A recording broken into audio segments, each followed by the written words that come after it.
En février dernier, les élèves du lycée provincial Ornu-Colfontaine remportaient un prix de 5 000 € dans le cadre d'un projet proposé par Ounia. Cette reconnaissance leur a permis de visiter le camp de concentration et d'extermination d'Auschwitz-Birkenau.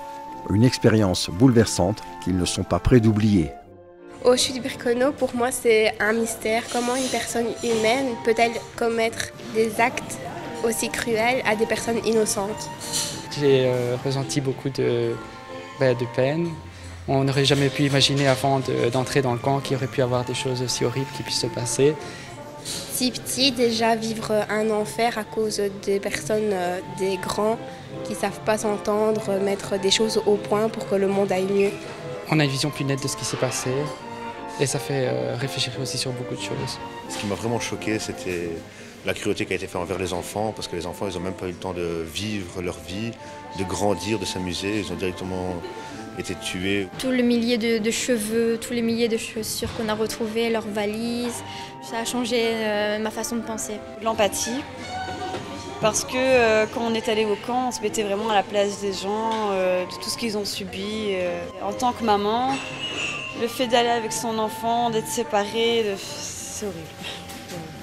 J'ai trouvé ça inhumain. Ils les gazaient et puis ils les brûlaient, ils les jetaient comme si c'était rien. Ils étaient esclaves.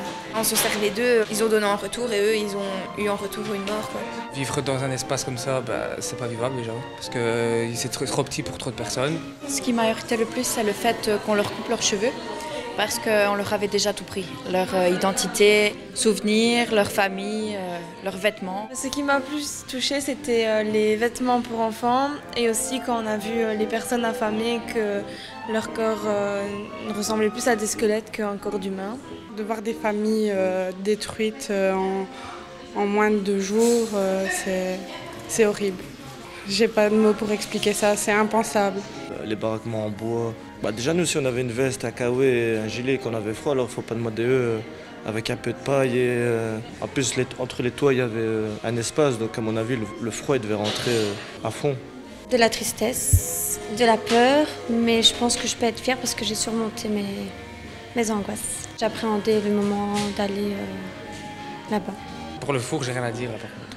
J'espère que maintenant, malgré tout ce qui s'est passé, c'est que dans notre futur, on n'en arrivera plus à ce point-là.